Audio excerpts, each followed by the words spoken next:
Praise God. Isang magandang gabi po sa ating lahat, mga minamahal na mga kapatid, especially sa ating po church, sa JCLG, Jesus Christ, the Living God, World Outreach Ministries, at sa iba natin mga kapatid na members ng ibang mga churches. Welcome po lahat.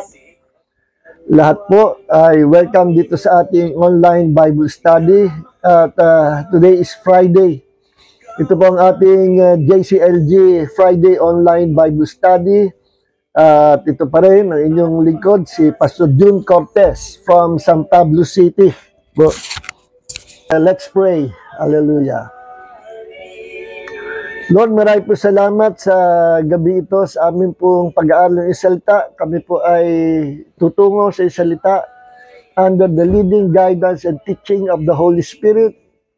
Malaya po ang banal na Espiritu makapagtuturo sa amin sa gabi ito na walang hadlang. And we bind every demon spirit na hahadlang sa mga kapatid na umaten ng online Bible study. Maraming po salamat at dalayan po namin malayo ang abutin at maraming makapakinig sa aral, sa Bible study na iyo pong ituturo sa amin sa gabi ito. Thank you for anointing your servant, Lord. Thank you, Lord. We receive your precious anointing of wisdom and revelation for the glory of the name which is above every name, the name of our Lord God and Savior, Jesus Christ. Amen and amen and amen. Okay, thank you. Now, i-convert na po natin ang ating gadget. Nandiyan ba Sister Minnie? Hello, Sister Minnie. Minnie Biglete. No. Thank you. God bless you, Sister Minnie. Yan po ang ating in charge sa prayer warriors sa ating church, JCLG San Pablo. So welcome again mga kapatid at ating po topic sa gabi ito, the laying on of hands. No? So ihanda po natin ating sarili ang ating mga Bible at mabilis natin papapasadahan po ito. So, buksan po natin ating Bible sa Hebrews chapter 6, verse 1 and 2. No, very interesting po itong ating paksa. Yung purposes and power of the laying on of hands. may mga purposes po ang pagpapatong ng kamay, kailangan maintindihan po natin lahat ito. Bihirang-bihira na po ang mga churches na gumagamit o nagpa-practice ng laying on of hands. At bihirang-bihira na rin ang nagtuturo ng laying on of hands. Bihira nagpa-practice, bihira rin ang nagtuturo. Usually sa mga Protestant churches at even sa Catholic Church, pinapractice na ito. Pagka mag-ordain, ordination, mag-ordain ng, ewan ko kung gano'n din sa Roman Catholic Church, pag mag-ordination ng priest, pero sa Protestant, pag-ordination, nagle-lay hands talaga. At karamihan, hanggang doon lang, kasi marami hindi nakakaalam ang purpose and power ng laying on of hands, At ang nagpa-practice ito sa ngayon, active na nagpa-practice, ay ang mga charismatic Pentecostal, mga full gospel believers. So, pero ito ay nasa Bible talaga. At isa ito sa basic or foundational teaching or doctrine nung unang panahon ng mga apostles. So, buksan po natin ang Hebrews chapter 6 verse 1 hanggang 2. Ito, basahin natin. Therefore, leaving the discussion of elementary principles of Christ, let us go on to perfection, not laying again the foundation of repentance from dead works and faith toward God, of the doctrine of baptisms, of laying on of hands, of resurrection of the dead, and of eternal judgment. No? So ito po yung mga foundational teachings yung panahon ng mga apostol. No? Ituloy natin. No? The writer of Hebrews exhorts the church to go beyond elementary principles and foundational teachings and move on to deeper truths. No? Among the foundational teachings mentioned is the laying on of hands. Okay. Guys, sabi ko, bihira po ang nagtuturo na nito. Eh, nagtataka nga ako, bakit nga hindi na tinuturo? Eh, nung panahon ng mga apostles, ordinary lang ito, basic foundation ito. Isipin nyo, mga basic doctrine nung una, halimbawa, bago kang mananampalataya, ito kagad yung ituturo. Ano yun? No? Yung repentance. Repentance, the doctrine of repentance. And repentance from dead works. No? Ito na lang paksa o doctrine ng repentance from dead works. Marami hindi nakakaalam nito. No, minsan natalakay natin yan pero mga I think 3 years ago, 2 years ago. Tatalakayin uli natin yan para maraming makaalam. Ano yung repentance from dead works, no? Basic or foundational teaching yan, doctrine nung unang panahon, pero ngayon marami hindi nakakalam. Ano yung dead works? Ano yung repentance from dead works? At maganda pag-aralin yan. Siguro by next week, talakayin natin yan. Ano? And of faith toward God. Kita nyo, basic doctrine lang ang faith. No? Faith, yung mga doktrina patungkol sa pananampalataya. Ano? At alam nyo, marami ring klase ang pananampalataya. No? Meron dyan salvation by faith or faith for salvation or salvific faith kung tawagin. Pananampalataya nagliligtas. No? Meron dyan natural faith. Kahit hindi ka born again, meron kang natural faith. Ano yung natural faith na yun? No? Natural faith is always based on what you can see, what you can hear, what you can feel, but it's not based on the Word of God. No? Lahat ng tao meron yan, natural faith. Umuupo tayo sa silya kasi kita natin 4 ang paa. Kaya may pagtitiwala tayo, nananampalataya tayo na hindi tayo mabubuhay kasi kita natin. Based yan sa nakikita. So unlike sa tiyatawag na faith for salvation na based yan sa pangako ng Diyos, sa Word of God. Meron din tinatawag na supernatural faith or yung gift of faith. No? Merong faith na tinuturo ang Bible na nade-develop hanggang sa ito ay lumaki at lumakas, tumibay at maging God kind of faith. Ano? Ibang klaseng faith naman yan. Yan ay pinapractice by declaring the promises of God. Okay? So, meron ding faith na after na ikaw ay maka-experience ng regeneration or new birth, or ibig sabihin, after na ikaw maborn again, ikaw ay magbubunga. At ang bunga niyan ay the fruit of the Spirit or the Christ-like character. At ang isa dyan ay yung tinatawag na fruit of faith. Actually, yung fruit of faith ay fruit of faithfulness. No? Eh, iyan, marireceive mo yung fruit of faithfulness o fruit of faith after na ikaw ay maligtas. No? At dyan nalito ang mga Calvinist at saka mga Reformed Church na sabi nila, ikaw ay ligtas na, kung ikaw ay God's elect, you are already saved kahit wala ka pang faith. Medyo ano po yan, taliwas sa Bible.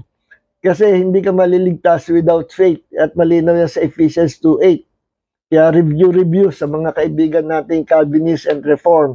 Hindi pwede maligtas, hindi pwede ma-born again kung walang faith. No? Okay. At ang kanilang ginagamit na talata is sa Galatians 5:22 na fruit of the Spirit, at ang isa sa mga fruit of the Spirit is the fruit of faith after being saved, no? By faith after being saved, no? Kaya sa kanila, yun ang na-misunderstood nila na maliligtas ka muna bago ka magkaroon ng pananampalataya. So, baligtad. Sa Bible, magkaroon ka muna ng pananampalataya, saka ka maliligtas. Ano, yan ang nasa Bible. Pero sa Calvinism at sa Reform, baligtad. Maliligtas ka muna bago ka magkaroon pa ng pananampalataya. So, delikado po yan. No? Yung ganyang review mga kaibigan na Reform and Calvinist. Alright. So, yun ay fruit of faith. Hindi po yan, hindi yan faith for salvation. Actually, ang tamang translation dapat the fruit of faithfulness. Okay? Ang fruit of the Spirit kasi, number 1, isa lang, love. Love kasi singular. The fruit of the Spirit is love at tinutukoy. Inside that love, you will experience joy, peace, long-suffering, meekness, gentleness, goodness, temperance, faithfulness. Lahat yan magmamanifest sa iyo, na-experience mo yan kapag ikaw ay nag-bear fruit, nagbunga ng pag-ibig ng Diyos, and that love is the nature of God. And that love is the Christ-like character. Okay? So, basic ng faith po yan. Ano pa foundational doctrine of baptism, maraming klaseng baptism po. Baptism into the body of Christ, iba yan sa water baptism. Iba rin ang water baptism sa baptism in the Holy Spirit, no?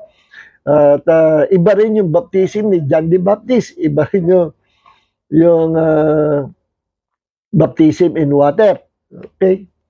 At iba rin yung baptism in the Holy Spirit. Maraming klase baptism. Lahat yan foundational teaching ng araw. Supposedly, dapat pati ngayon. At yung tinatawag na resurrection of the dead, at yung eternal judgment, mga foundational doctrine niya nung panahon ng mga apostles. At ang isa sa hindi na naituturo ngayon ay the doctrine of laying on of hands. Okay, kaya dito na tayo pupunta, laying on of hands. Now, meron pong kapangyarihan ang paglilay hands. Baka hindi nyo alam. At meron mga purposes ang pagpapatong ng kamay. Okay?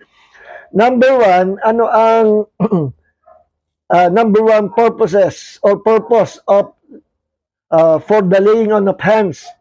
Number 1 purpose for the laying of hands is release of healing.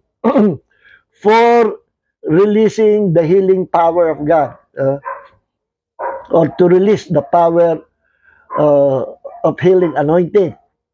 Okay. So, dito, ito ay, ngayon, may mga Protestant, even sa Roman Catholic Church, pinapractice ito, ito yung paglilayhan sa mga may sakit. At bukod doon, yung pag-ordain niya, at bukod doon, wala na. Meron tayong pag-aaralan na hindi pinapractice ngayon, pero noong unang panahon, pinapractice panahon ng mga apostles. So, number 1, purpose for the laying on of hands is release of healing. Okay. Sa Luke chapter 4, verse 40, it describes the laying on of hands in the healing ministry of Jesus. At sabi sa Luke 4, verse 40, when the sun was setting, all those who had any that were sick with various diseases brought them to Jesus, to him. And Jesus laid his hands on every one of them and healed them. Okay? So ito yung isa sa pamamaraan ng pag-release ng power to heal the sick ni Jesus. So si Jesus, kung magpagaling ng mga may sakit, iba-ibang paraan. Merong yung bulag, tinapalan niya ng lumura sa lupa, pinapagputik niya at itinapal niya sa mata na walang eyeballs. At nagkaroon ng eyeballs at nakakita. Yung putik, naging totoong mata. Yan ang pamaraan ni Jesus, galing sa putik yun. Dito makikita nyo na ang gumagawa noon, walang makakagawa ng ganung healing ngayon. Si Jesus lang yun. Yung galing sa putik, ginawa nyo yung mata galing sa putik, itinapal sa butas ng matang walang eyeball, inborn na walang eyeballs. at naging eyeball, naging mata. At dito maaalala natin, nung likhain ng Diyos sa Genesis, ang tao, ay nilikha ng Diyos ang katawan tao mula sa putik, no? Mula sa alabok, kinortehan ng Diyos ang kanyang kamay at hiningahan sa butas ng ilong. Naging living being ang unang tao, si Adam. Okay. So, ang Diyos lang makakagawa noon, no? Yung kinortehan niyang tao, sa pamagitan ng kanyang kamay, ang putik. And this time naman, si Jesus, binilog niya, parang gumagawa ka ng pinaltok. Kinortehan niya, lumura siya sa lupa at pinapagputik niya, ginawa niyang bilog, ipinasak niya sa butas ng matang walang eyeball at naging totoong mata. Only God can do that miracle. Okay. Yun ang paraan ni Jesus, iba-ibang paraan. Minsan naman, sasalita ni Jesus, anong gusto nyo? Gusto po namin, makakita kami. Okay, be it unto you according to your faith. Mangyari ang ayon sa inyong paniniwala o pananampalataya. At sila'y nagkaroon ng paningin. Ibang paraan ni Jesus yon, no? At itong pagpapato ng kapay, pinapractice ni Jesus. Meron naman babaeng inaagasan for 12 years. Hindi, ang mga tao hindi aware. At maging si Jesus, the time na yon, ay abala at pinagkakagulan ng mga tao.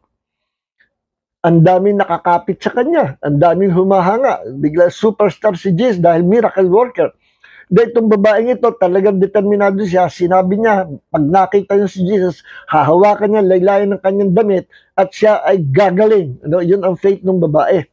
Kaya ginapang niya, nung dumating si Jesus, ginapang niya, at yung ganyong klaseng sakit sa babae ay bawal po yun. Pag ikay lumabas sa bahay, ay pwede kang hatulan ng stoning to death. Babatuhin ka hanggang sa ikay mamatay. Pero talagang huling nung babae ito, walang makapagpagaling sa kanyang doktor, At desperado yung babae, kaya nilakasan niya loob niya, gumapal siya sa ilalim at hinawakan niya laylayan damit ng Panginoon at na-release ang healing and power, healing anointing sa katawan ni Jesus at immediately gumaling yung babae. At naramdaman ni Jesus yung pag-release ng power sa kanyang katawan. Sinong humipo sa akin? Lord, lahat po, sabi ng mga alagad niya, lahat ng tao nakakapit siya, tapos sasabihin mo, sino nakahipo sa iyo? Ang tinutukoy Jesus, who touched me with that touch of faith. Ang daming umao kay Jesus pero hindi kagaya nung pananampalataya ng babae. Yung iba, hipo ng paghanga. Yung babae, hipo ng pananampalataya. And every time we pray, we touch God through our prayer with faith, magre-release ang Diyos ng kapangyarihan. Sapagkat ang Diyos ay nahihipo sa pamagitan ng ating pananampalataya at panalangin may pananampalataya. Okay. So, ibang klase naman yun, Yung babae ang humawa sa laylayan damit. So, balik tayo, So, ito, pag-lay hands, isa lang sa paraan ni Jesus ng pag-release ng power to heal the sick at pinagaling niya lahat yung mga may sakit.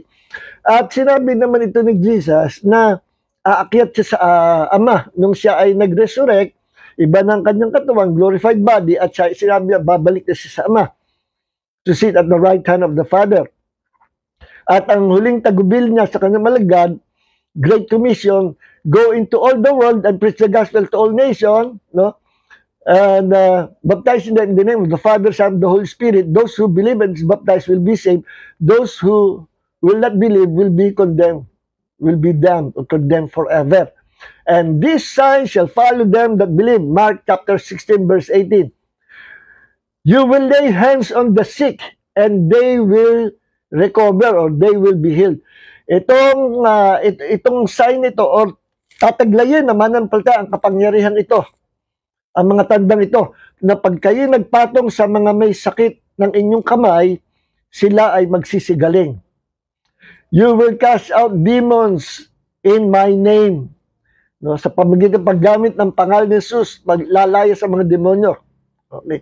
At binanggit doon, ipapatong niyo yung mga kamay sa mga may sakit, sila'y magsisagaling. So, promise ito ng Panginoon. Itong ministry nito, laying on of hands sa mga may sakit, ito ay pangako ng Panginoong Hesus. Gawin nyo. At ako na ang bahala sa healing. Kung hindi gumaling, walang problema. Hindi na natin kasalanan nyo. Ang trabaho lang natin ay mag-lay hands at si Jesus na ang magpapagaling. And those who obey Him truly experience the power of His miracle. No? Sundin lang natin. Kung hindi gumaling, okay lang. No problem. Maraming dahilan kung bakit hindi gumagaling. Baka naman yung taong nilay hands, walang pananampalataya. O kaya palaging duda. O kaya tinanggap niya ng healing, pero ang tinanggap niya hindi yung instantaneous healing, kundi gradual. No? Gradual.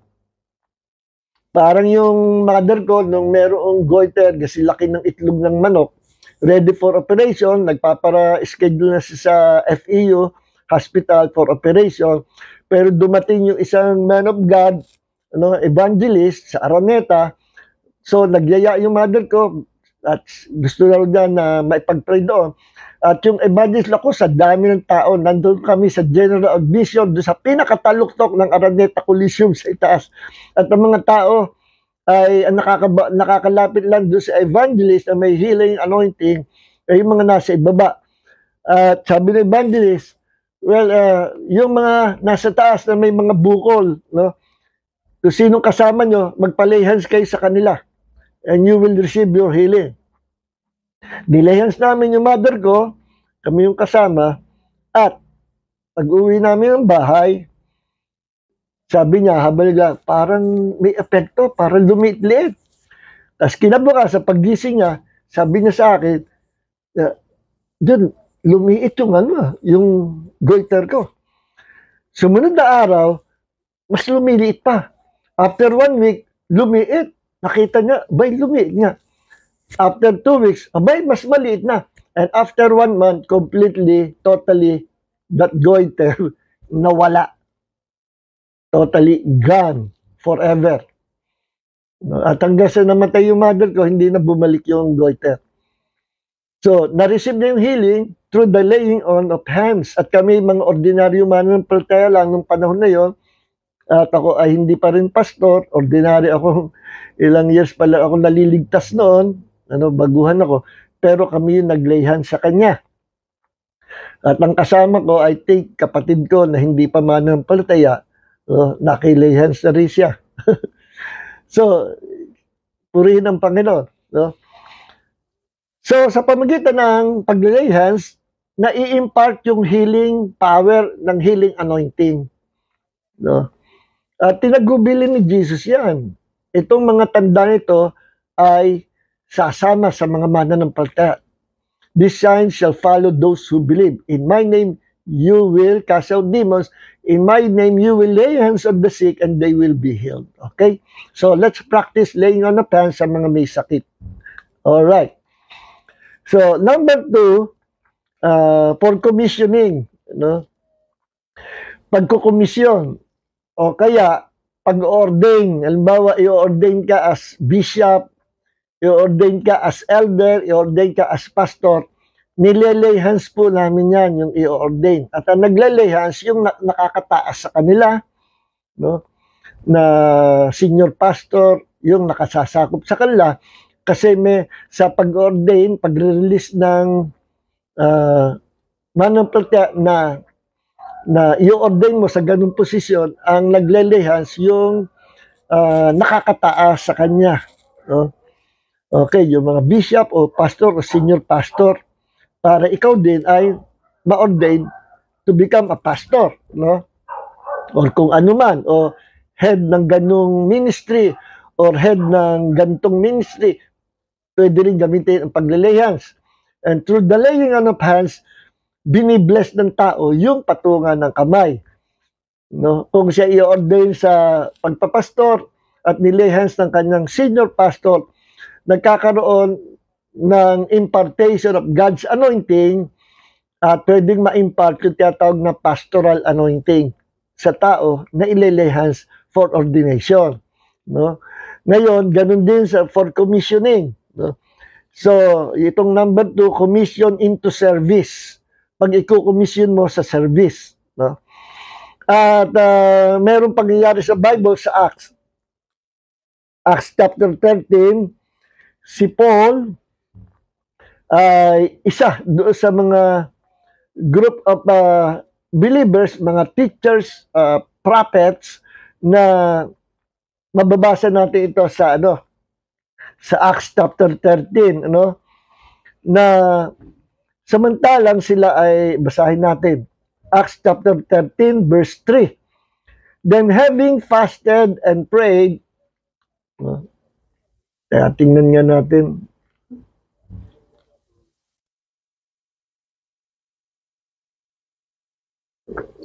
Acts chapter 13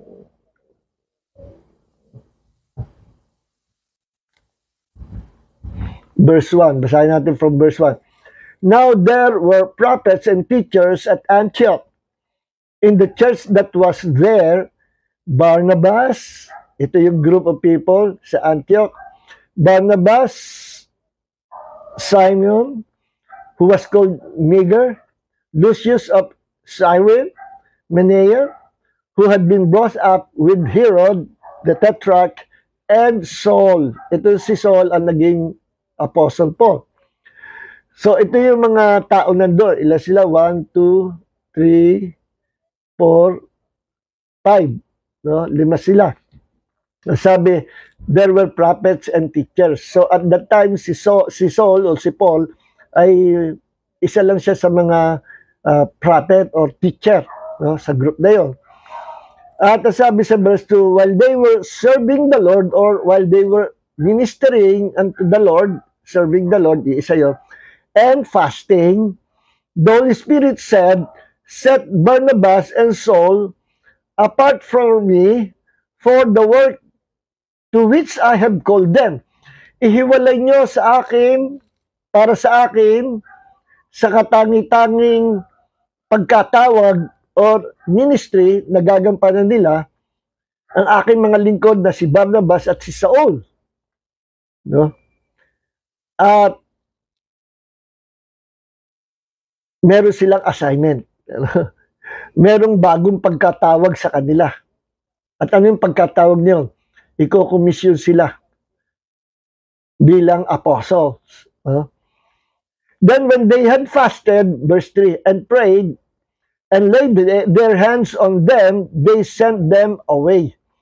So, inordain nila o kinomission nila si Barnabas at Paul with the laying on of hands. No? At sabi sa verse 4, so being sent out by the Holy Spirit, they went down to Cilicia, and from there, they sailed to Cyprus. Nung umpisa, sa pagbimisyon ni Paul at ni Barnabas, magka-partner sila dati. No? Then later on, nagkaroon ng problem. Kasi si Mark, na pinsan ni Barnabas, nakasama ni Paul sa kanyang unang paglusad ng kanyang misyon. No? Mukhang nahirapan yata at magito si Mark nang iwan. Humiwalay kay Paul, iniwan si Paul. Kaya yamot si Paul na makakasama, gusto ni Barnabas isama sa kanilang team si Mark. Ayaw na ni Paul. Alam nyo, talagang hindi mawawala yung tampuhan. Sabi ni, nung bago siya, sige, hindi maghiwalay tayo. So, humiwalay si Barnabas, sinama yung pisa niya, si Mark. At si Paul naman, isinama si Silas. No?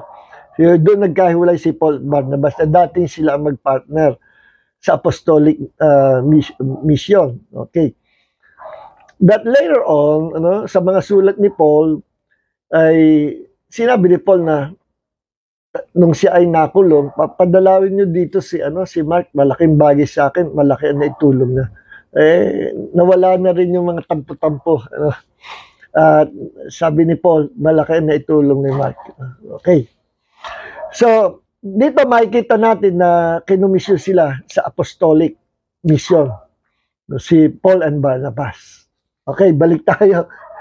So for commissioning and ordaining, yung laying on of hands. No? So ngayon, ayan, pinapractice yan ng mga Protestant churches at ng iba mga churches. No?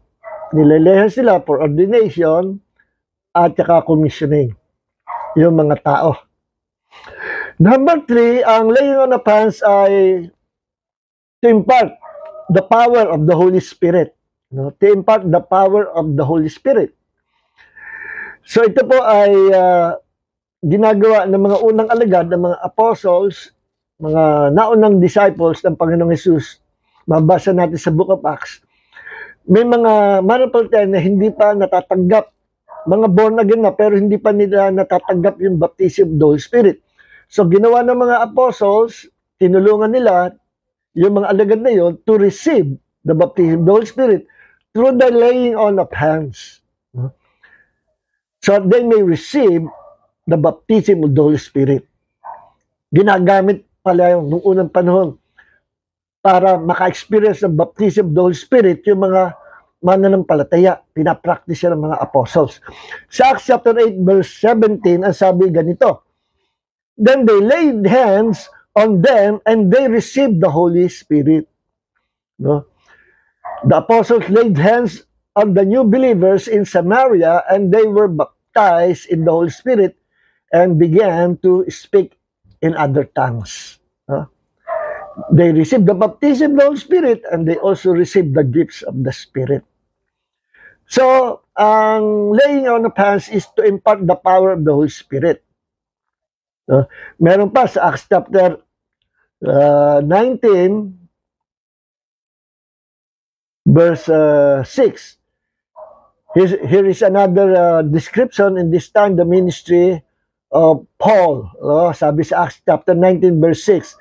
And when Paul had laid hands on them, the Holy Spirit came upon them. No, marami na ito, them. And they spoke with tongues and prophesied. So kasabay nung paglay hands, nung sila'y nabaptize, when they received the Holy Spirit, meaning they received the baptism of the Holy Spirit, they began to speak in other tongues and prophesying. No? So, ang laying on of hands pala ay for the hindi lang for baptism of the Holy Spirit so that they may receive the baptism of the Holy Spirit, kundi for the impartation of the gifts of the Spirit. Mangyayari yan. To impart spiritual gifts, lay hands on those people na karapat-dapat sa pag-impart ng spiritual gifts. Okay? At meron pa sa 2 Timothy chapter 1 verse 6. No? Paul also apparently imparted the spiritual gift to Timothy through the laying on of hands. At sabi sa 2 Timothy chapter 1 verse 6, therefore I remind you, sabi niya kay Timothy, to stir up the gift of God which is in you through the laying on of hands. Timothy, stir up the gift of the Holy Spirit or the gift of God. Ano yung salitang to stir up the gift of the Holy Spirit? Na, sabi ni Paul, na iyong tinanggap nung ikay patungan ng kamay. So, totoo na people can receive the impartation of the gifts of the Spirit kapag sila nilay hands nung mananampalataya na merong gift of the Spirit. No? Na i-impart yung gifts. Hindi ako nagsabi, itong Biblia. 2 Timothy chapter 6. Sabi ni Paul kay Timothy, Brad, stir up the gift of the Spirit or the gift of God that is in you na tinanggap mo noon nung ikay nilay hands. Stir up the gift. Paano hindi stir up the gift? No? Ibig sabihin, kapag ikay naka-receive ng gift, anumang gift from the Holy Spirit, you must stir up the gift. No? Kailangan lagi mong, ano ba yung stir up the gift? Parang kape, no? Nilagyan mong asukal, then creamer, wag mong basta inumin. Pag ininom mo, matabang pa rin. Anong dapat gawin para tumamis? At pati yung creamer ay humalo sa kape. Stir up your coffee with creamer and sugar. Stir, haluin mo. Ano? So, sa gifts of the Spirit, paano yung stir up the gift? Simple lang. Kung ikaw nakatanggap ng gifts of the Spirit, ano ba yung gifts of the Spirit? There are 9 gifts of the Spirit. Ano yun? Speaking in other tongues, interpretation of tongues, prophecy, gift of prophecy. This is simple gift of prophecy. Pero kahit hindi ka prophet, pwede ka makareceive ng simple gift of prophecy. At hindi ikaw ay nakareceive ng gift of prophecy at nagpa-prophesying ka na, ay ibig sabihin prophet ka na. No. Iba yung you receive the gift of prophecy, simple gift of prophecy, at yung simple gift of prophecy, simple lang yan. Ang purpose niya for edification, exhortation, and comfort of God's people. Sa church, sa ikatitibay, ikaaliw, ikapapayo, ikapapangaral, yan ang simple gift of prophecy. Wala pa dyan yung foretelling, yung nagpipredict ka doon sa mangyayari in the future. Wala pa doon. Simple gift of prophecy, para ka lang nagsasalita niyan na nagiging rema yung iyong salita at nabibless yung mga tao nakikinig. They are being edified, exhorted, and comforted through your words. That is the simple gift of prophecy. No? At merong yung tinatawag na yung higher level ng prophecy, prophetic word. Yung merong mga foretelling, nakakapag-prophesy ka about the future or prophesying about the past or about the present situations or sa present na kalagayan mo o kalagayan ng mga nangyayari. No, nakakapagbigay ka ng prophetic word, medyo higher level yon. At kadalasan, ang meron niyan, mga prophets. No? So, hindi ko meron ka simple gift of prophecy, prophet ka na. No. Iba yung prophet, prophetic or prophet's anointing doon sa simple gift of prophecy. Okay? Now, yun ang gifts of the Spirit. Speaking tongue, interpretation of tongues, prophecy, word of wisdom, word of knowledge, discerning of the Spirit, gifts of healing, gift of faith, and workings of miracles. Those are the 9 gifts of the Spirit, bigayan ng Holy Spirit. Kaya kung alin man dyan, tinanggap mo, you must stir up the gift. Bakit? Kasi matutulog yan. Ano ibig sabihin stir up the gift? Pa-practicein mo. When you receive the gift of tongues, practice it every day during your prayer time. Speak your heavenly language or your tongues to God through your prayer time. No? Yan po mga gifts. Practice prophesying, practice laying on of your hands on the sick so that they may be healed. No? So those are the gifts of the Spirit. Lagi mo pa-practicein. Kasi para bang mga muscle natin, na ang tao, pag tumatanda, umihina, lalo na kung hindi kinikilos sa katawan at hindi nagtatrabaho, lalong hina ang katawan mo. Kaya yung mga tao na malalakas, sila yung kilos ng kilos nung pamula bata pa, kilos ng kilos, trabaho ng trabaho, very active ang katawan, hindi nagiging masaktin at hindi ka agad tumatanda yung mga muscles, yung mga buto, kasi merong action ang katawan na exercise. Yan ang pinapayo sa atin. We have to exercise our body, use our body every day para wag kalawangin. Kaya, pag hindi nyo ikinilos, hindi nyo ginalaw, kakalawangin. Kaya, doon pina-therapist ko yung misis ko, kasi nung nag-lockdown noon, 3 months kami hindi umalis sa bahay, nakaupo lang kami.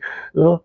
At ang bawal mag-gathering noon sa church, kaya through Zoom or through live stream ang pangangaral natin noon, na salita ng Panginoon.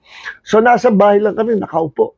Nako, yung after ng lockdown, nung pwede na lumabas kami ni Miss ko, nako, hindi na siya makalakad. Yung mga buto niya sa singit, kinalawang, kumbaga sa hindi na mailakad at siya ay hirap maglakad at nagkaroon siya ng sakit sa paa hanggang sa pina-therapist ko yung 2 paa niya. At ngayon, nakakalakad na ulit. At sabi ng doktor, ganyan nga ang nangyayari pag hindi ginamit ng katawan, kumbaga sa machine ay kinakalawang. At ganyan din sa mga buto-buto natin, at mga muscles. Kaya the more na ginagamit natin, ang katawan natin lalo lumalakas. Same with the gift of the Spirit. The more you use your gifts, the more it will increase in God's anointing. No? Mag-i-increase yan kasi may level by level yan. No? When you receive, halimbawa ay gift of tongues, merong another level yan. Kung isang tongues siya salta mo, pag tumaas ang level niyan, kakaroon ng 3 klaseng tongues, 4 na klaseng tongues, then makaka-experience ka sometimes you will receive the gift of interpreting tongues, no? Pero bihira yun. Or you will prophesy, no? So, we must exercise the gifts, stir up the gifts. At dito, sabi ni Paul, tinanggap mo yung gifts nung ikaw ipinatungan ng kamay. Sabi nga kay Timothy. See? So, laying on of hands is to impart the power of the Holy Spirit. To receive baptism of the Holy Spirit, to receive the gifts of the Spirit. At ang nagpa-practice lang niya ngayon, mga Pentecostal people, mga charismatic. I tell you, mga kapatid sa Protestant churches, Catholic churches, no?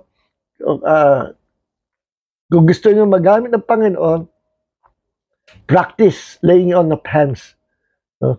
On people. Para makareceive sila ng, kung meron kang gifts, you can impart your gifts to them. Okay. Number 4, to impart the anointing. Yung tinatawag na, ito, sineparate ko sa, to impart the power of the Holy Spirit. Actually, halos iisa. Pero, for the sake na mas maging malinaw, inihiwalay ko. Ginawa ko number 4, yung impart the anointing. No? Bakit? Kasi, ang anointing na i-impart, no, sa iba. Kapag hinawakan mo yung ibang tao and you are so filled or full of the Holy Spirit, when you lay hands on to another people, to another person, they can receive your anointing. No? The anointing will be imparted to them. At nangyari yan, kasi ang anointing po, ano yan nai-impart talaga. Kung, in fact, kung sino yung lagi mong kasama, kapag yung sumama ka sa kanya and he is so filled or full of the Holy Spirit, bandang huli, his anointing will be your anointing. Mahahawa ka sa anointing. Kasi transferable or can be imparted to them yung anointing ng Panginoon. Remember, si Elijah, lagi ng buntot sa kanya si Elisha. Dinisciple na si Elisha. No? At sabi ni Elijah, ako'y malapit na umalis. Pag umalis ako, anong gusto mo? Anong gusto mong iwan ko sa'yo? Anong gusto mo? Boss, gusto ko. I want your anointing. Pero, not only your anointing, I want the double anointing of yours. Kung anong anointing mo, I want it to be double sa akin. Sabi ni Elijah, napakahirap ng mga hinihingi mo. Hindi lang anointing ko, gusto mo double ng anointing ko. Pero, mangyayari yan, sige. Basta sunod ka lang. Kaya nung kinuha ng Panginoon si Elijah, buhay pa siya, umangat siya, na-rapture siya. No? Habang papaalis siya, iniwan niya, hinagis niya yung kanyang balabal, yung cloak niya, at yun ang dinampot ni Elisha, yung paghawak niya sa balabal ni Elijah, na-impart sa kanya yung anointing ni Elijah. Nung nahawakan niya yung balabal ni Elijah. At yun ay ginamit din niya. Inihataw niya yun sa ilog at nahati yung ilog. Kaya, bilangin niyo ang miracles ni Elijah, bilangin niyo ang miracles ni Elisha, double ng double yung kay Elisha. At hindi lang yun. No? Dapat may masalinan, bago mamatay si Elisha, may masalinan siya ng kanyang anointing. Merong ma-impartan siya na papalit sa kanya, pero wala. Meron siyang isang dinidisciple, nag-traitor pa sa kanya, si Gehazi, or Gehazi sa English. Remember, nung pinuntahan ni Nathan, pinuno ng hukbo ng Syria, ay pinuntahan si Elisha, para ma-receive niya ang kagalingan, matanggap niya ang kagalingan kasi bagamat siya ay hero of war, mighty warrior, kaso ketongin. Ano? Sabi nung Israelitang kabataan babae na naging servant ni Naaman, doon po sa aming bayan, merong propeta na meron nakapagpapagaling. Hindi nyo subukan. So, tinuro, punta sila doon sa bahay ni Elisha at ina-expect ni Naaman na parang magic, magaganyan-ganyan si Elisha, si Elisha sa English, at gagaling siya. No, kaso hindi gano'n. Sabi niya kay Gehazi, labasin mo nga yun, yung Syrian na yun. Boss, gusto raw niyang gumaling sa kanyang ketong. Sabi mo sa kanya, lumubog siya 7 times sa Jordan River. Yung Jordan River yun ng mga Jews. Nung marinig ni Naaman, para na insulto, ang daming river dito sa Jordan River pa. Dati kasi magkalaban yan, Syrian at saka Israel. Hindi na. Sabi nung servant ni Naaman, boss, ba't nyo hindi subukan kung gagaling naman kayo? Wala namang mawawala sa inyo. Ibig sabihin, ibaba nyo na yung pride nyo and subukan nyo yung payo ng propeta ng Diyos. Nakapag-isip-isip siya, oo nga, no? Sige na, sumunod siya. 7 times lumubog siya. 7 times, pag labas niya sa tubig, completely healed. Wala na yung ketong kutis sanggol. Tunta si Naaman. Pag pinagaling ako, naku, thank you sa prophet. At nag-iiwan siya ng maraming regalo, mga damit, at kung ano-ano, tinanggihan ni Eliseo o ni Elisha. Hindi na. Umalis na lang siya, okay na. Sabi ni Gehazi, naghahaman si Gehazi. Sayang si Bossing. Hindi tinanggap, blessing. Ginawa. Hindi ako, sabi ni Gehazi, hindi alam ni boss. Sisimplihan ko. Kukunin ko yung binibigay sa kanyang tinanggihan na. Hinabol na si Naaman. Bossing, Naaman. Pinasunod po ako ng aking boss. May mga bisita raw, pakibigay nyo sa akin yung regalo nyo. Sige, okay, no problem. Puntua si Gehazi. Pag uwi niya sa bahay, sabi ni Elisha, saan ka galing? Boss, dyan lang sa SM. Nagkapi-kapi lang. Hindi. Hindi kayo umalis. Ang espiritu ko sumasa iyo. Kita ko yung ginawa mo. Katotoo siya, sabi ko sa iyo, yung ketong ni Naaman, kaswapangan mo, kakabit sa iyo yung ketong ni Naaman at sa iyong lahi.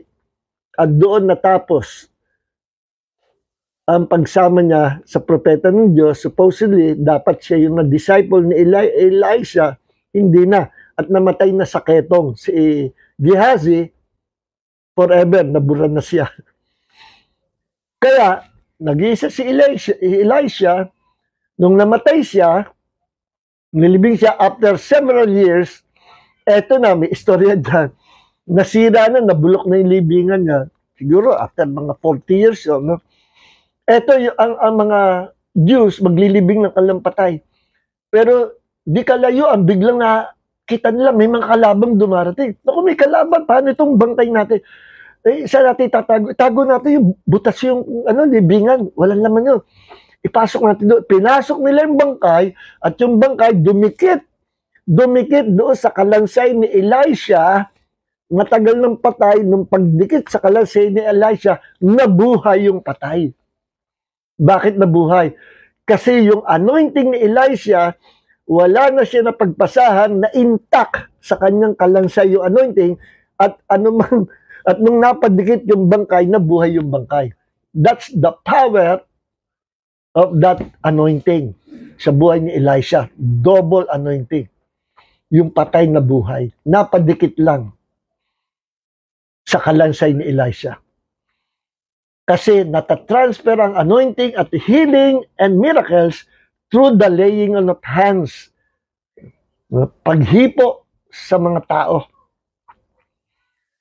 Tandaan nyo sa Book of Acts may pangyari na yung mga tao nung si Paul ay sumikat na dahil maraming miracles, kababalagan nangyayari through the laying out of his hands, yung mga tao, pupunta kay Paul at yung mga damit, dinidikit lang sa katawan niya. Then dinadala sa mga may sakit. Gumagaling yung mga may sakit.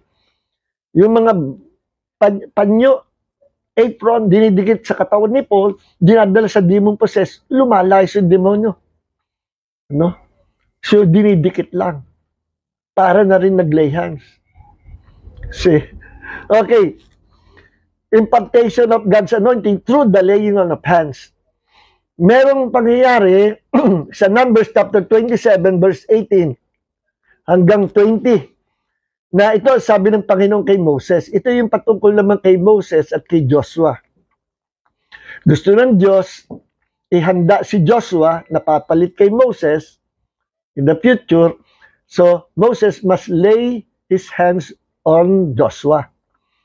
At sabi ng Panginoon, ito basahin natin, Numbers chapter 27 verse 18 hanggang 20. And the Lord said to Moses, take Joshua the son of Nun with you. Isama mo si Joshua, Moses. A man in whom is the Spirit. And lay your hands on him. Set him before Eleazar, the priest, and before all the congregation. Iharap mo si Joshua, no? Ipatong mo ang iyong kamay sa kanya, iharap mo siya sa mga witnesses kay Eleazar, sa anak ni Aaron, Eleazar the priest, and sa harapan ng kongregasyon, iharap mo siya. No? At, ang sabi, and inaugurate him in their sight. And you shall give some of your authority to him. Bibigyan mo sa kanya yung ibang authority kay Joshua, that all the congregation of the children of Israel may be obedient. Ilalehas mo siya sa harapan ng kongregasyon para malaman nila na ini-impart mo kay Joshua yung iyong authority, yung ilang authority mo, and even your anointing. No? At para irespeto nila si Joshua at sila'y maging masunurin. No? At sabi, nandun yan sa verse 20-23, and the way in which Moses carried out his commandments, of the commandment of the Lord, is recorded in verses 22 and 23, the same chapter 27, nandun yan, no? At sabi sa verse 22-23, so Moses did as the Lord commanded him. He took Joshua and set him before Eleazar the priest, and before all the congregation, and he laid his hands on him, on Joshua, and inaugurated him, just as the Lord commanded by the hand of Moses. Then later on, basahin natin yung future sa Deuteronomy 34, nakarecord yan, verse 9, na ang sabi, dinaglaon, ang sabi ganito, now Joshua the son of Nun was full of the spirit of wisdom, for Moses laid his hands on him, so the children of Israel heeded him and did as the Lord had commanded Moses. Nung nawala na si Moses, ang pumalit na si Joshua. Remember, niutusan Diyos, ihanda si Joshua, ilay hands niya si Joshua, ipakita sa congregation na nilelay hands ni Moses si Joshua to impart his leadership kay Joshua and to impart the anointing of a leader. No? So, dinaglaon, pagkaraan na ilang panahon, Deuteronomy 34 verse 4, sabi, now Joshua the son of Nun was full of the spirit of wisdom, for Moses had laid hands on him, so the children of Israel heeded him and did as the Lord had commanded Moses. Ang wisdom ni Moses, ang kanyang anointing as a leader, na-impart kay Joshua. Same anointing. Kasi daw, nilay hands ni Moses si Joshua for the impartation of his anointing. So mga pastors, you can lay hands on those people of yours, mga workers nyo, na inyong gustong i-impart ang anointing, i-lay hands nyo sila. At Be sure it's the leading of the Holy Spirit kung sino ang ililay hands. Sapagkat ang paglilay hands, hindi yan basta ginagawa, kundi ayon sa leading ng Holy Spirit kung sinong karapat dapat ilay hands. Okay? Now, merong impartation na gaganap. Now, ito naman yung sasabihin ko sa negative side.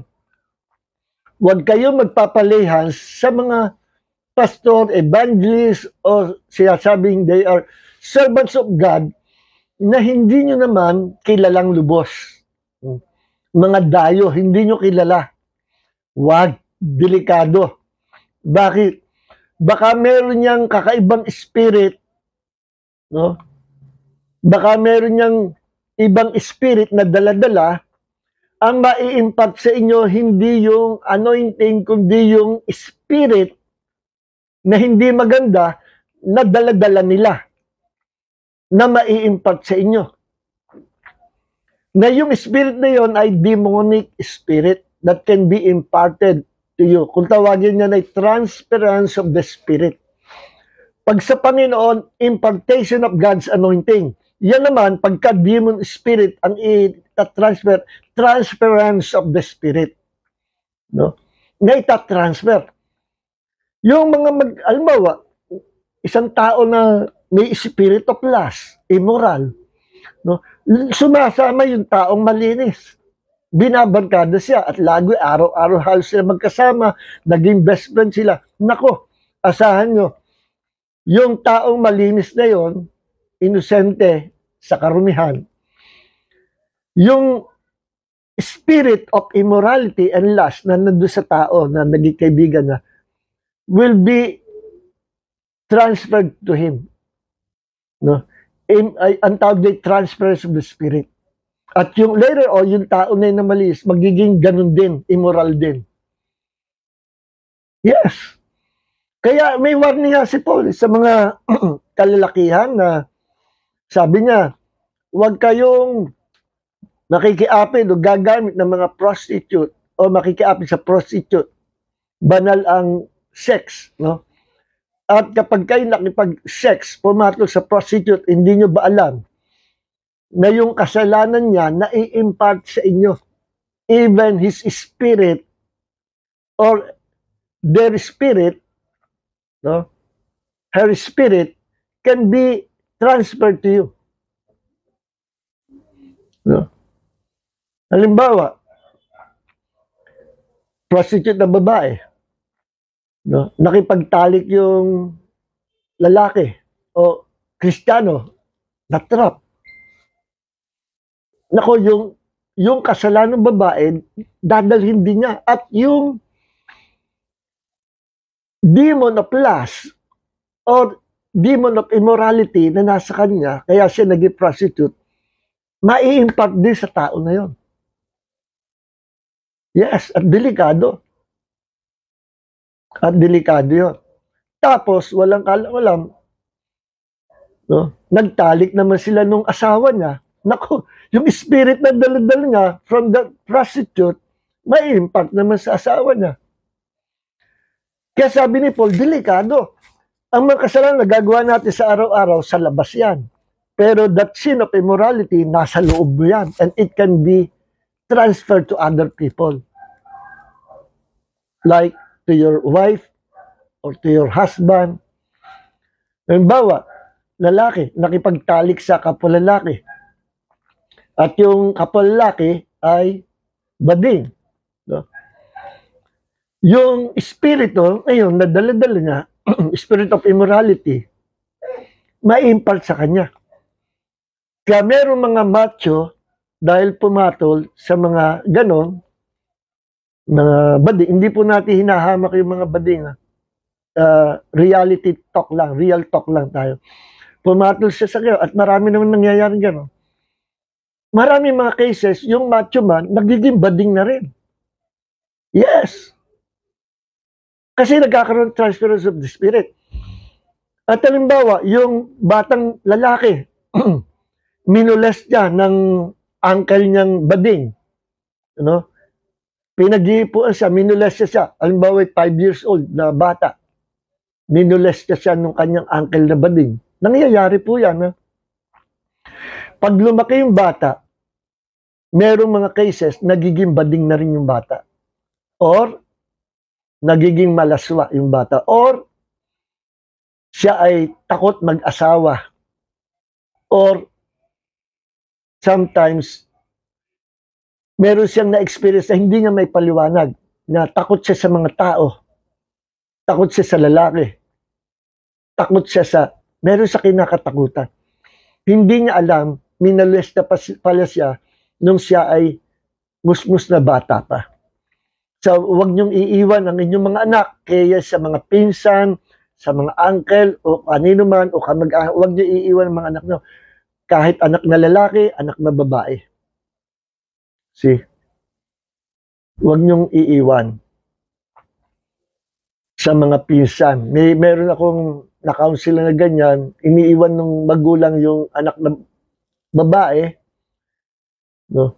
Pinagsamantalahan ng mga pinsan. Hindi alam ng tatay niya, hindi alam ng tiyahin niya. So, ingat. No?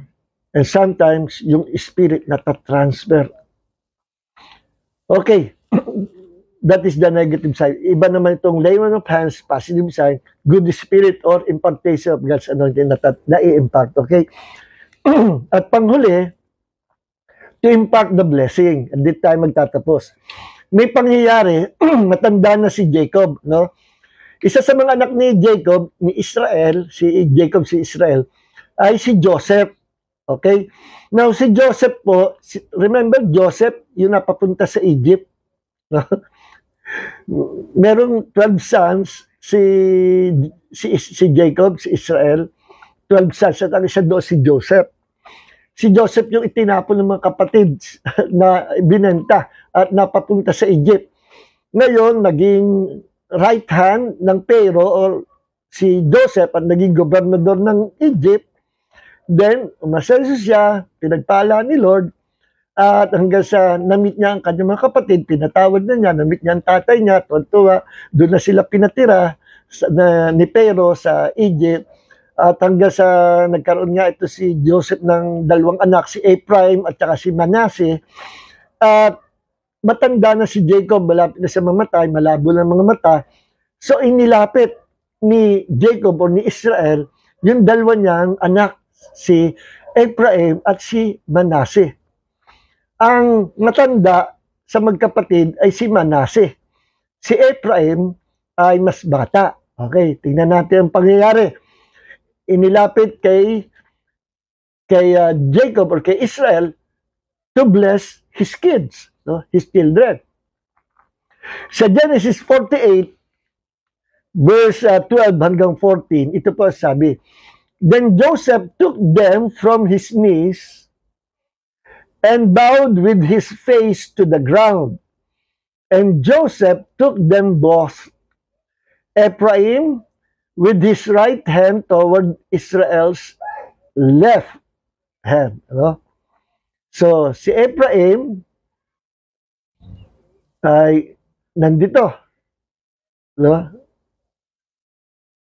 Hindi, nandito. Halimbawa, nakaharap sa akin si Joseph, kunyari ako si Jacob, dito sa left ko si Ephraim. No?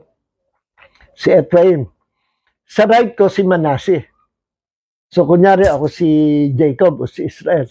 Sa left ko si Ephraim, yung mas bata. Sa kanan ko si Manasseh. So, kinuha ni Joseph yung kamay ng tatay niya kasi nga malabo ng kamay, ang mata. Ipinatong sa dalawa niyang anak. So, yung right hand, alam ni Joseph, ang paglalihans to bless the children, bine-bless yung panganay. So, kaya nga, dapat yung right hand ni Israel ay nasa ulo ng panganay. No? Kung ako si Israel, nasa right side ko si Manasseh, yung panganay. Kaya, kinuha ni Joseph, yung kamay ko, ipinatong sa dalawang anak. Sa left hand ko, si Ephraim, sa right hand ko, si Manasseh, na panganay, na supposedly, siya yung ibibless. No? Ituloy natin ang basa. And Joseph took them both, Ephraim with his right hand toward Israel's left, and Manasseh with his left hand toward Israel's right, and brought them close to him. But Israel reached out his right hand and placed on the head of Ephraim. Tinagpalit ni Israel, ano? Yung kamay niya. Binago ni Joseph, tatay, mali po yan. Ano, ang labo talaga ng mata ng tatay ko. Dito po, mali ang panganay nasa right hand. Alam ko. Hindi pa pala ulyani si Israel. Alam ko, anak, ang ginagawa ko. Nagtaka si Joseph. Bakit dapat ang right hand doon sa ibibless na panganay? Bakit yung mas bata ang nilay hands ng right hand? Hindi nyo ba napansin? Sign of the cross, nung pinagpalit, doon pa lang sa pagbibless ni Israel sa dalawang anak ni Joseph, doon pa lang sa gesture na yun, pinaprophesy na ang coming cross of the Lord Jesus Christ that will bless the whole nations. Kaya nung inekis, ginawang cross ni Israel yung kamay niya at nilayas niya yung mas bata, na-release ang blessings doon sa bata. Ang binless yung si Ephraim, mas binless kaysa doon sa panganay. Bakit? Kasi yun ang kalooban ng Diyos to bless Ephraim kaysa higit kaysa kay Manasseh. Dahil si Ephraim ay may special calling to receive the blessings ni Israel through laying on of his right hand. Okay? Ulitin ko, eksena, no? Nandito yung bunso, tama, nandito yung panganay, si Ephraim yung mas bata, so, kinuha ni Joseph yung kamay, tatay, ito po yung mga apo nyo, ito yung panganay. No? Ginawa nung magre-release sa blessing, pinagpalit. Tatay, mali. Dito po dapat. Alam ko ang ginagawa ko. Inekis niya ulit gano'n, nirelease ng blessing. No, doon pa lang makikita nyo yung blessing in the future ng cross ni Jesus. No? So, ano nangyari? Verse 13, and Joseph took them both, Ephraim and his right hand, toward Israel's left, and Manasseh with his left hand toward Israel's right, and brought them close to him. But Israel reached out his right hand and placed it on the head of Ephraim, who was the younger, and his left hand on Manasseh's head, crossing his hands, although Manasseh was the firstborn. Okay, ano lesson dito? Pinapractice na yan ng mga ninuno ng pananampalataya nila Israel. Noong una pang panahon, pinapractice na yung paglilay hands. Why? To release or to impart their blessing. Listen, mga kapatid, meron tiyatag na authority figure. Sino yung mga authority figure? Pag merong authority figure, merong nakabababa sa kanila na sinasakupan nila with their authority. Example, parents, mother and father. Yan ang authority figure ng mga anak, ng children. Okay? Teacher sa school, authority figure ng mga estudyante, children. Okay? Ang authority figure ng mga estudyante sa school, yung teacher nila. Ang authority figure naman ng teacher, yung principal or yung kanilang dean. No? Ang authority figure ng dean o principal, yung may-ari ng school. Sa military, ang authority figure ng mga private soldiers ay yung kanilang officer.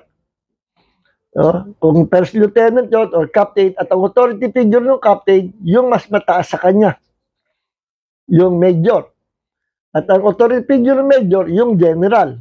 At authority figure general, yung mas mataas sa kanya. Authority figure ng lahat ng mga general, ang presidente ng Pilipinas, ang chief ng Armed Forces of the Philippines. Okay? So, anong point ko? Pag ikaw ay authority figure, binigyan ka ng Diyos ng kapamalaan, authority and power to release the blessings doon sa mga tao na nasasakupan mo. Nasasakupan mo. Halimbawa, pastor, kami mga pastor, pwede kami mag-release ng blessing sa congregation kasi kami ay may authority na nanggagaling sa kingdom of God, back up kami, ang authority namin, back up ng kaharian ng Diyos, and we can release the blessing of God's kingdom through the laying on of hands or through word declaration sa nasasakupan namin. At iba ang blessing ng leader ng church. Doon sa congregation, iba ang blessing ng leader ng church kaysa ordinary blessing na nirelease ng kapwa member sa church. Okay? Mga magulang, binigyan kayo ng Diyos ng authority. You are authority figure of your family, of your children. Pwede niyong i-lay hands ang inyong mga anak to release the blessings of their parents. At i-release yung blessing with prophetic word. Sabihin niyo, anak, hindi ka maghihirap. You will be blessed.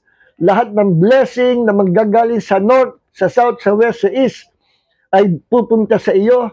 Hahabulin ka ng pagpapala ng Diyos at ikay ipopromote ng Diyos. Ikay magiging pastor o ikay magiging presidente ng Pilipinas. Release mo ang blessing. And it will come to pass because you are their authority figure. Parents, nare-release ang blessing sa inyong mga anak through the laying on of hands with prayer or prophetic word. Second, nare-release ang blessing galing sa inyo by declaring words of faith. Pero may mga parents, baligtad, minumura o negative ang words nila sa kanilang mga anak. Ako, anak, ang laki-laki mo, tatanga-tanga ka pa. Ang bobo-bobo mo, mag-aral ka. Hindi ka na nakaalis sa first year. Next year, first year ka na naman. Hindi nila alam, they are cursing their children through words. Mangyayari yun kasi authority figure ka, you can release the blessing through words. Okay, naku, nawili ako sa pagtuturo. Lumampas na po tayo sa oras. So this is very important revelation from the Holy Spirit. Ipasa niyo po ang Bible study dito sa inyong mga kaibigan, sa inyong mga pastor, sa inyong mga friends, sa mga OFW, mga kapatid natin na naghihirap, walang makain na salita ng Diyos. Send this video sa kanila. Ano po? To bless them. So importante po ito. Pakipasa po ang video and don't forget kung may natutunan kayo, please paki-like. And the more maraming likes ang ating video, lagi itong aapir sa FB. Yan po ang patakaran ng Meta, ng Facebook. Yung maraming nagla-likes, marami rin nagko-comment, sila yung aapir sa mga tao. Ano? And mas maraming likes, maraming comments, mas maraming mga friends kayo na maaabot. Kasi hindi ko mo nag-post kayo, lahat ng friends nyo makikita. No? Ngayon, iba na ang Facebook. Ang Meta, sobrang dami nang kasi. Kaya limited, nililimitahan nila. Yung mga lagi nyong kausap lang, kino-comment nyo o kino-comment kayo o tina-thumbs up nyo, nilalike nyo, sila lang yung makakakita ng post nyo, hindi lahat. Kaya kung meron kayong 1,000, 2,000 ng mga friends, hindi lahat yan makakakita. Baka makakita lang mga 500, 300, 200, ganun po yun. Pero the more na maraming nagko-comments o nagla-like sa post nyo, lalong naaabante, nare-reach out yung mga friends nyo. And sometimes, hindi nyo friends, nare-reach out din ng post nyo. Kasi maraming comments and likes.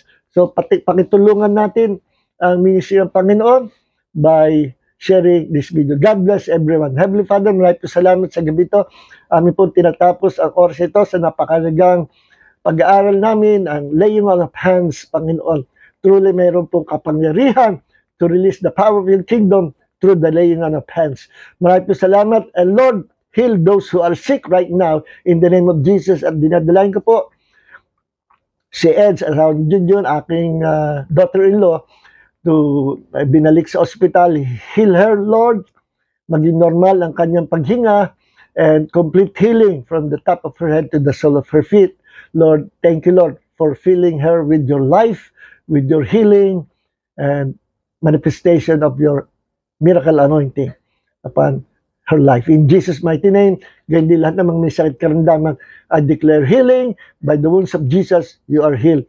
Maraming po salamat. Lord, ang anointing lalo mag-increase. The more we share this video, lalo mag-increase ang anointing at marami pang tao lalo makapakinig ng iyong salita. And all glory and honor belongs to our Lord God the Savior Jesus Christ. And may the grace of the Lord Jesus Christ and the love of the Father and the fellowship of the Holy Spirit be with you all in Jesus' name. Amen. God bless everyone.